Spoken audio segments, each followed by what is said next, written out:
Ini mungkin bisa dijelaskan terlebih dahulu pengertian kendaraan bermotor umum tidak dalam trayek itu seperti apa, Bapak? Ya, jadi begini. Jadi memang ada perbedaan antara yang dalam trayek dan tidak dalam trayek. Nah, tidak dalam trayek itu artinya bahwa dia point to point, ya. Kemudian itu dia tidak memberhentikan penumpang di jalan. Terus kemudian dia berbayar.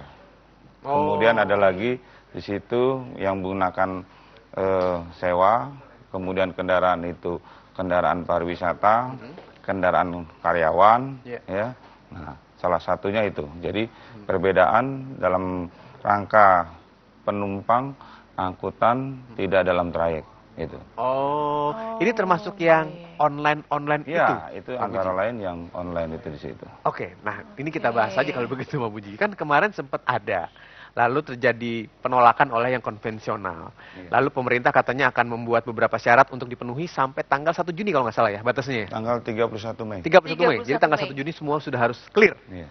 Hasilnya seperti apa, Pak? Ya, kan kita setiap hari Rabu itu Dinas Perhubungan DKI itu melaksanakan evaluasi. Saya sempat hari Rabu terakhir minggu lalu itu mengikuti acara itu dan alhamdulillah saya lihat sih tidak ada masalah. Hanya yang muncul di dalam pengurusan itu ada dua hal yang dipertanyakan oleh para pengemudi. Iya.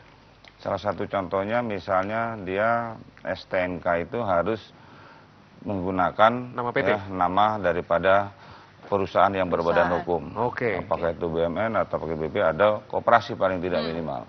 Nah, dia bertanya sehingga seolah-olah kan saya milik kendaraan kemudian jadi mulai perusahaan.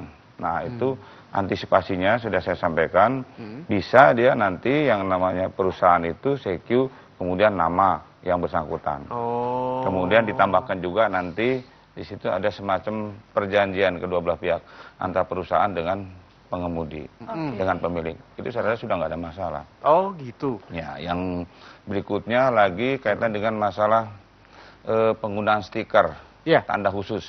Itu kan dalam PM32 kan diharuskan menggunakan itu. Nah, dia juga Pak, jadi kalau begitu nanti pada saat saya tidak mengoperasionalkan kendaraan saya untuk taksi, ya berarti kan stikernya gimana kan gitu.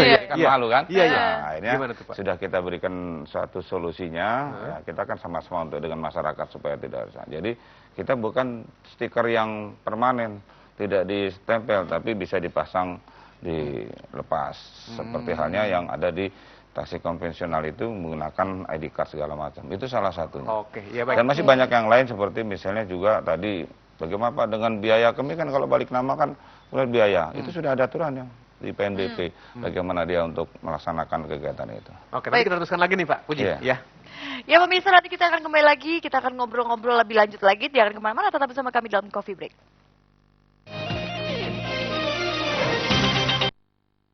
Perhubungan mengeluarkan Peraturan Menteri Perhubungan Nomor PM 111 Tahun 2015 tentang tata cara penetapan batas kecepatan. Penetapan batas kecepatan diwujudkan dengan rambu lalu lintas. Dengan dikeluarkannya peraturan mengenai batas kecepatan, diharapkan akan lebih menurunkan jumlah angka kecelakaan dan fatalitas kecelakaan sehingga kualitas hidup masyarakat tetap terjaga.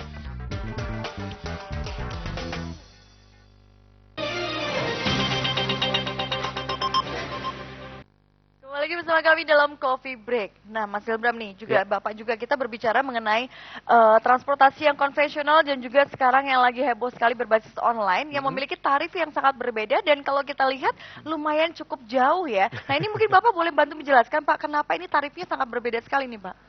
Ya, kalau di awal tarifnya berbeda itu karena persyaratan dari Undang-Undang Lalu Lintas, Undang-Undang 22 2009 itu kan belum dipenuhi. Ya, sebagai salah satu contohnya dia tidak didaftar, dia tidak dikir, ya kan?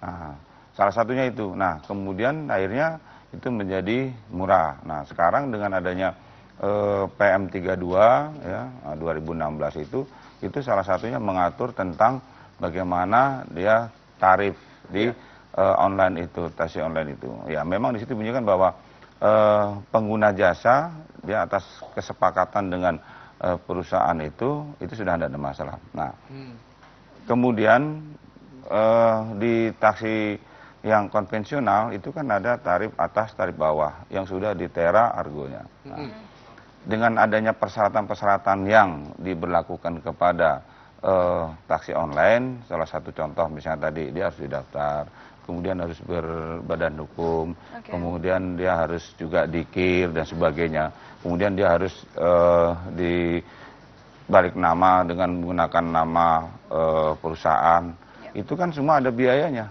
Dan biaya itu adalah biaya yang resmi, PNBP, ya kan? Nah, sehingga dengan demikian saya rasa pastinya bahwa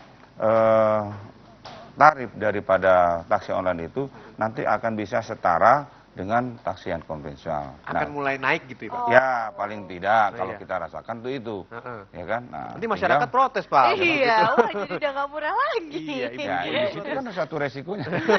Kalau seandainya terus kemudian dia berada di posisi bawah terus kemudian melanggar aturan kan berarti kan jadi nanti tidak setara lagi. Itu yang namanya PM32 itu untuk paling tidak yang pertama adalah untuk kenyamanan, keselamatan, ya, keamanan, terus kemudian kesetaraan itu juga. Nah itu sehingga tidak ada lagi nanti antara yang konvensional. Nah yang konvensional sendiri saya rasa juga dia mulai meningkatkan apa yang menjadi satu pelayanannya. Dia juga akan berbasis online dan sudah juga. Iya. Jadi persaingan secara sehat. Iya, secara sehat itu sudah terwujud. Membahas mengenai PM32, Peraturan Menteri Perhubungan ya, nomor 32 tahun 2016. Setelah ditentukan aturannya, Pak Puji, terus nanti proses apa namanya pengawasannya seperti apa?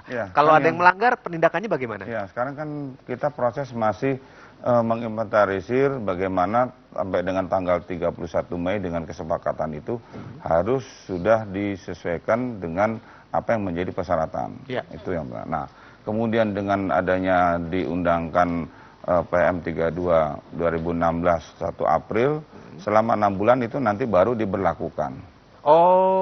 Jadi baru nanti setelah 6 bulan baru diberlakukan. Nah, sekarang ini dalam tenggang waktu untuk kita sosialisasi.